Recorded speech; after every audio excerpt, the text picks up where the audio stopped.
Welcome to House Money, the podcast that cuts through the noise for buyers, sellers, and agents along the Wasatch Front and beyond. Together, we dive into unfiltered, no-nonsense insights to help you win in today's market, whether you're buying your first home, selling smart, or stepping up as an agent. No fluff, just real strategies that work. This is House Money. Welcome back to House Money. I am your host, Rychen Jones. It is good to be back with you. I want to talk first today about the psychology of buyers markets and sellers markets, because that's honestly the conversation I have the most people. You may not think that's the conversation, but that's the conversation, because the number one question I get asked, and which every real estate agent gets asked in some form or another, is, Rychen, how's the market? And you may be asking that question. I get asked that question a lot, like I said, and sometimes it's a different question. Sometimes they're just asking generally, like, how am I doing? Like, how's my business? And sometimes they just want to know, how's the market generally? And sometimes it's, related to them and their situation specifically. But ultimately, that question of how's the market comes down to what is the psychology of the market right now? And there are lots of emotions wrapped up into home buying and home selling. So we're going to talk about buyers markets and sellers markets here, some of the psychological factors that are in play for buyers and sellers. And then I want to finish with some helpful tips, tricks, insights on how I help my clients survive the real estate market, find success in the real estate market, however you want to look at it. So let's jump in here and let's do this, shall we? Let's talk about what is a buyer's market, what is a seller's market. If you look at statistics or real estate books or websites or whatever, they're generally going to tie a buyer's market or a seller's market to the amount of inventory that is out there. And generally what you'll see is if the level of inventory is 3 months or less, they'll call it the seller's market. If there's 4 to 6 months of inventory, it's called a neutral market. And if it's more than 6 months of inventory, it's called a buyer's market. The way they measure that is something called absorption rate. And without getting too granular or in the weeds here, essentially absorption rate is this. Today is February 18th. If you did not allow any more homes to be listed after today, February 18th, how many days or months would it take for all of the existing inventory to be sold off? That's absorption rate, and that ultimately gives you the number of months or days, as it may be, of inventory, which can then be tied to, we're in a seller's market, we're in a buyer's market, we're in a neutral market. That's what it is on paper. What it feels like can often be very different than what it says on paper. I looked up the statistics. I'm in Salt Lake, by the way, if you're new to the show, new to the program. I'm based in Salt Lake. That's my area of expertise, from roughly Ogden area, Davis and Weber County, down to southern Utah County, which is Provo, Springville, that area, and everywhere in between, Salt Lake Valley. That's my area of expertise. The median days on market right now for the last 30 days in Salt Lake County is 49 days on market. Like, I haven't looked up our absorption rate, but we're generally still in that 0 to 3 months of inventory. Generally speaking, by the book, on paper, Salt Lake is still a seller's market. But having been on the listing side and on the buyer side in the last 12 months, last 6 months, last 30 days, it does not feel like a seller's market. And so we have to deal with this dissonance of, the statistics show that we're in a seller's market, but reality feels like we're in a buyer's market. How do I handle that as a buyer? How do I handle that as a seller? What am I feeling here? And how is that affecting my decision making, perhaps? Here's the reality. Whether it's a buyer's market or a seller's market, buyers and sellers have to figure out a way to come together, or else nothing gets done. Houses don't get sold, houses don't get bought if buyers and sellers don't come together. Now, I would say, and I can't believe I have to say this, but oftentimes agents get in the way of that being accomplished. That is a tragedy. Agents, don't get in the way of buyers and sellers coming together. Help your clients, help your sellers, help your buyers, help them come together. Don't get in the way of a deal not getting done because your own pride or your own ego or whatever it may be, or your own emotions may be a better way to put that. So what happens in a buyer's market versus a seller's market? Let's talk about that. Buyer's market, let's go back to 2020. Seller's market, 2020, 2021, the COVID years, right? The COVID crazy. I think I aged 3 years for every one actual year during that time. Remember back to that time, what happened? A house would come on the market, a sign would go in the yard. Sometimes before the home was even on the market, people would see the sign in the yard. They start calling the agent. They start bringing their buyers by. Sellers throw open the doors. And, over the course of 24 hours, a weekend maybe, they've got multiple offers, 5, 10, 20. I made an offer on one house that had 103 offers. Now, I think that was malpractice by the agent. I don't think they needed to accept to receive 103 offers. Maybe it was an ego thing. I don't know. But we had this crazy market where there were more buyers than there were sellers. Our supply and demand was heavily tilted towards demand rather than supply. And what did we see during that time? Well, we saw offers removing due diligence contingencies. By the way, realtor malpractice. We saw hard money, or excuse me, hard earnest money, non-refundable earnest money upon acceptance of offers. Also realtor malpractice, in my opinion. Just putting our buyers at way too much risk. But, sometimes that's what realtors were doing to get their agents the deal. We saw, again, days on market being not months or weeks, but days. There were months in a row here in the Salt Lake market where the median days on market was 5. Homes would list on a Thursday 1, Friday 2, Saturday 3, Sunday 4, Monday 5. The only reason it was 5 was because they waited through the weekend to sift through their 25 offers and ultimately come to terms with one of them on Monday. The real median days on market was probably closer to 2.5, which is just an insane number to even fathom, to even think about in a real estate market. But that's where we were at. There were very few sale contingencies, because why would a seller accept an offer and wait for you to sell your house when they have 20 other offers that don't need to sell a house? So we saw contingencies being waived, due diligence, appraisals being waived. We had people going over list price, being willing to pay tens and hundreds of thousands of dollars above appraisal values. Just an insane time, right? If you remember that, just an insane time. That's a heavy and hot and on fire seller's market. What happened when interest rates shifted? Interest rates went up. Literally within a period of about 8 months, we went from a hot seller's market to, I believe, maybe not statistically on paper, but I believe a buyer's market. That was March 2022 through November 2022. In January 2022, interest rates were still at 3%. By March, they were at 4.5%, on their way to 6 and on their way to 8 by November 2022. Those were dark days as a seller, because you had buyers panicking, buyers wondering, I'm just going to wait till interest rates pull back a little bit.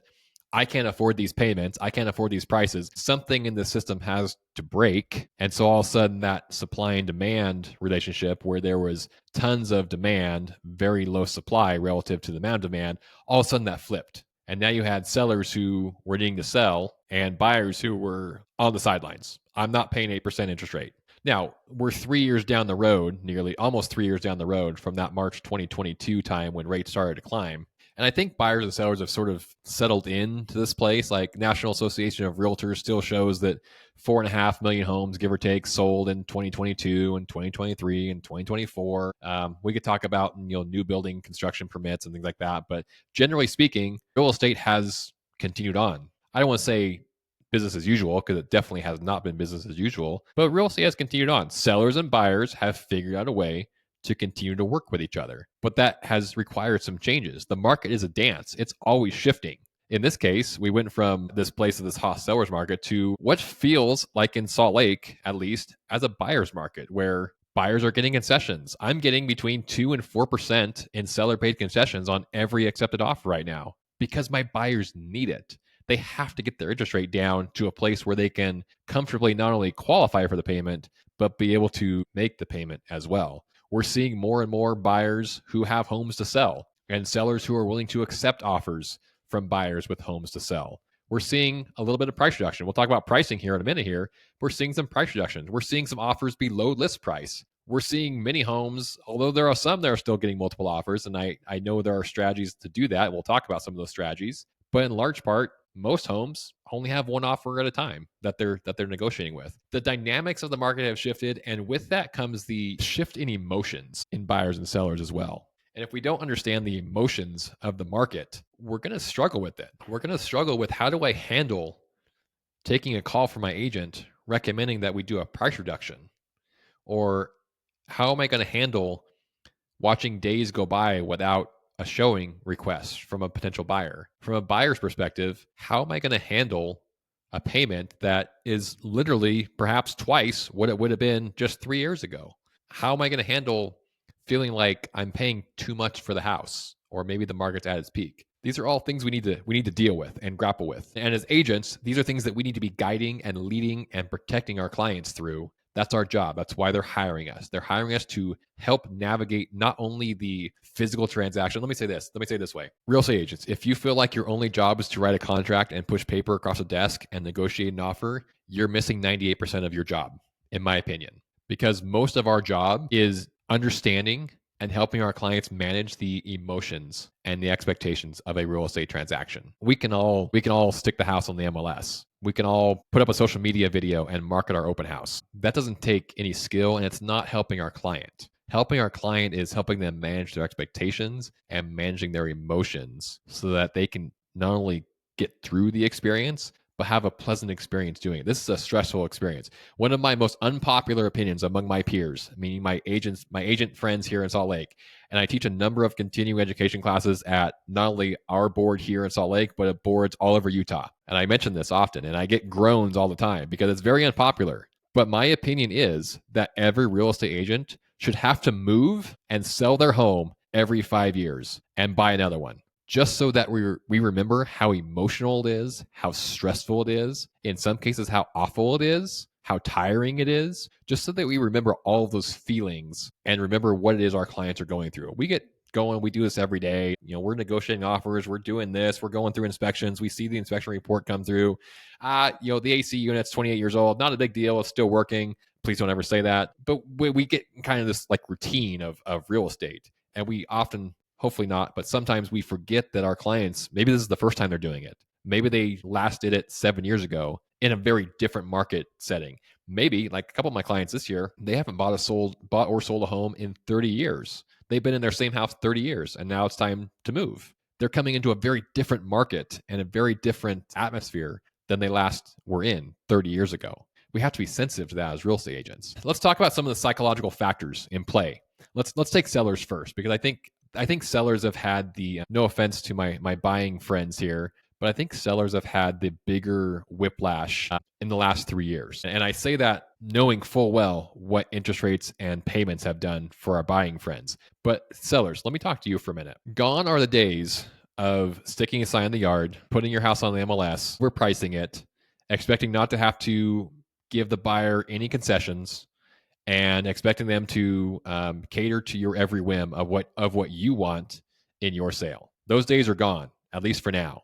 Maybe the market shifts again. Like I said, it's a dance. It's always moving. But here's what I need you to understand. And here's what's in play for you emotionally. I understand that you are emotionally attached to your house. And you may tell me, well, it doesn't fit us anymore. We need to move. I understand that. The fact is, you have lived in that house, you've owned that house, you've been putting money towards that house, you've been repairing it, you've decorated it, you've put decor in it, your kids have grown up in it, your kids maybe punched a hole in the wall in that bedroom. Whatever the experiences are in that house, positive or negative, you have an emotional attachment to that house. What that creates is this perceived value of the home that is probably more than what someone else sees in it, because you have not only the market value of the home built in, but you have the emotional value built in on top of that. A buyer coming into your house does not have that emotional value built into your price. So unfortunately, what happens sometimes is you price your home at that market value plus emotional value price, a price that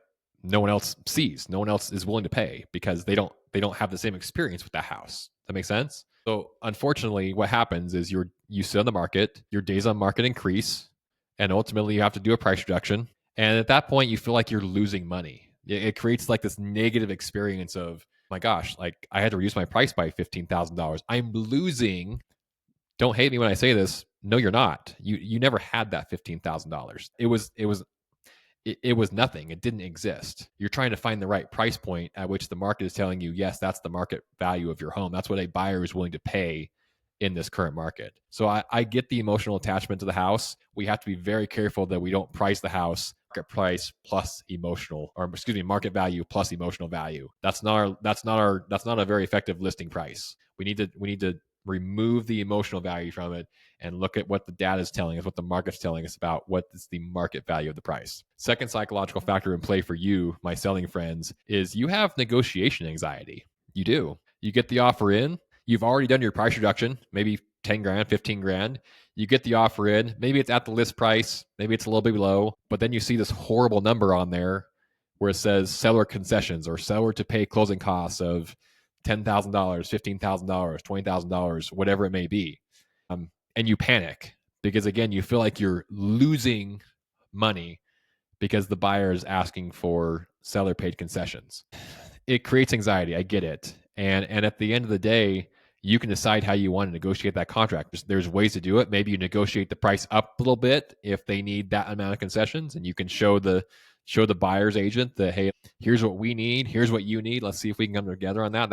This is not a negotiation topic here we're talking about today, but the reality is you may have to do some of this negotiation to get the buyer and the seller yourselves to the table where you can all agree on terms that work for everybody. So I understand that there's negotiation anxiety because of the market we're in. This is not the market we've been in essentially for the last, the last 2 or 3 years. Before that, there was this time period where if you bought a house after about 2014, 2015, you were not in this position when you went to go sell. I mean, you were dictating all of the terms because, again, we were in a very hot seller's market for a very long time. So I need you to be aware of negotiation anxiety and trust that your agent, if they're a good agent, is helping you understand what the story the market is telling.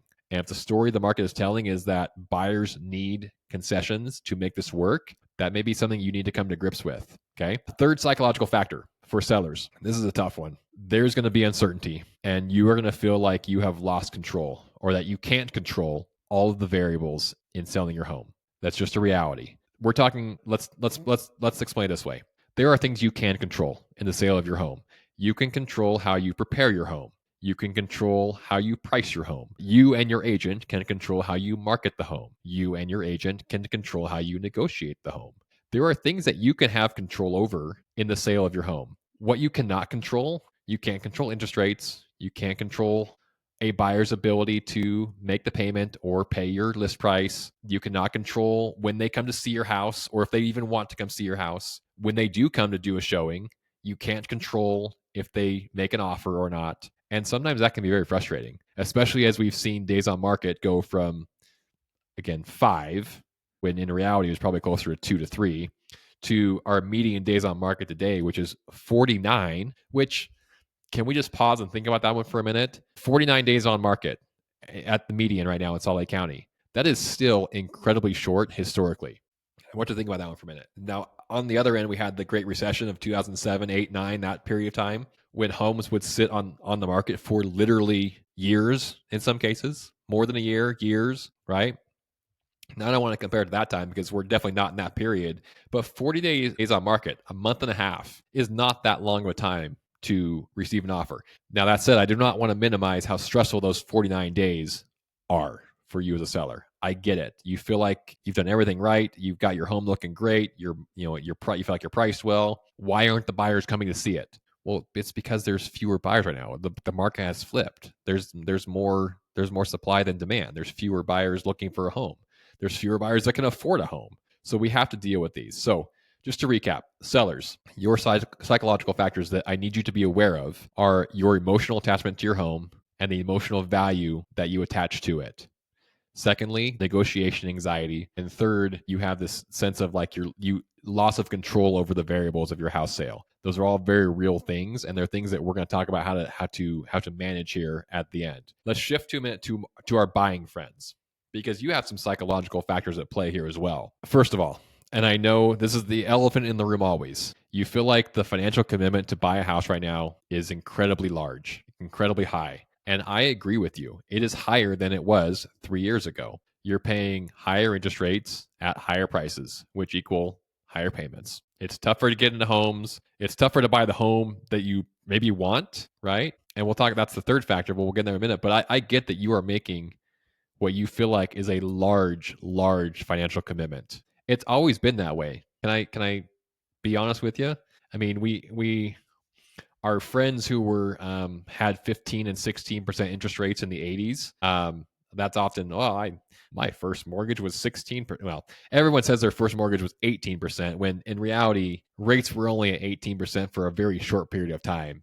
Generally speaking, they were 12 to 17, 12 to 16 in that 80s period. But as it may be, I was paying 15% interest rate. I want to acknowledge that. And I also want to point out that the average price point of a home when rates were 15% was about 3 to 4 times what the annual income was, sometimes even less, right? Now at 7%, 8% rates, the median home might be significantly more multiples of your annual household income. So it's like comparing the Michael Jordan era of the NBA to the Steph Curry era of today. It's like, could Michael Jordan, Scottie Pippen, Clyde Drexler, could those guys play in the NBA today? And the argument's, yeah, they would kill the NBA today. These guys today have no heart. And those who are fans of Steph Curry and LeBron James and the stars of today say, oh, those guys were so unathletic, they would get killed. Larry Bird would get killed in today's NBA. I don't have an argument for either one of them. I can make an argument for both. Same thing with the housing market. It's very difficult to compare across 4 decades where, well, was it tougher to buy a house then or was it tougher to buy a house now? Buying a house is a financial commitment, no matter what the terms are, right? Did you know that, like, most other countries don't have a 30-year fixed mortgage? My good friends just got back from Australia. He's a real estate junkie, owns some investment properties, things like that. So he was talking to people down in Australia. They don't have a 30-year fixed mortgage. In fact, he said most often it's a variable rate mortgage. And sometimes you can get a 3-year fixed rate on something. And so, like, the fact that we have a 30-year mortgage, and I'm hearing talks of a 40-year mortgage, and I got thoughts on that for another day. The fact that we have a 30-year mortgage, yes, that may play into pricing, and I get all those dynamics. But the fact is, you're making a financial commitment no matter when you buy real estate. It's going to be a big commitment. Now, the task is managing those expectations, managing those emotions to understand, can I handle that commitment? The second factor at play, it goes along with the first, it's you feel like you're overpaying. You feel like you're overpaying for the house. And there's a number of reasons for this. You know what your parents paid for their first house, or you know what prices were for the same house 3 years ago, 5 years ago, whatever it may be. And you feel like, oh my gosh, like, am I buying at the peak of the market? I don't know. And any agent who tells you that they do know, they're lying to you, because nobody knows where the market's going to go. What we can do is look historically at market trends and historical things and say, over the last 40 plus years in Utah, the average annual appreciation is approximately 3.4%. That's good years, that's bad years, that's everything all together. The average annual is 3.4% appreciation. Now, may it drop next year? Maybe. But is it likely to continue to go up over time, over the years? Yeah, that I feel really, really strongly about as strongly as I can feel about something. Yes, over enough time, and that may not be, I'm not talking like 30 years, I'm talking over probably a 3 to 5 year time frame. Your home is going to appreciate in value almost certainly, and almost certainly over 7 to 10 years. So if you feel like you're overpaying or that you're at the peak of the market now, take some comfort in the fact that just because your home drops in price potentially for a short period of time, it doesn't mean anyone's forcing you to sell it at a loss. That's where it becomes important to make sure you can afford the payment. But no one's going to be, if you're making the payment on your house and it drops even 25%, again, make the payment. If you're making the payment and your house drops 25% in value, no one's knocking on your door forcing you to sell your house at a 25% loss, right? There may be other options, other circumstances that, necessitate that. But let's not get so concerned about whether or not we're overpaying or that we're at the peak of the market that we don't make any decision at all. Because I have clients, I have people I know who were looking to buy a home in 2019 and 2020 and 2021, and they thought that was the peak of the market, and they missed all of the appreciation from those years to now because they overanalyzed and didn't do anything. The third factor you need to be aware of as a buyer is this idea of compromise and delayed gratification. And this is a hard one, especially for my millennial clients.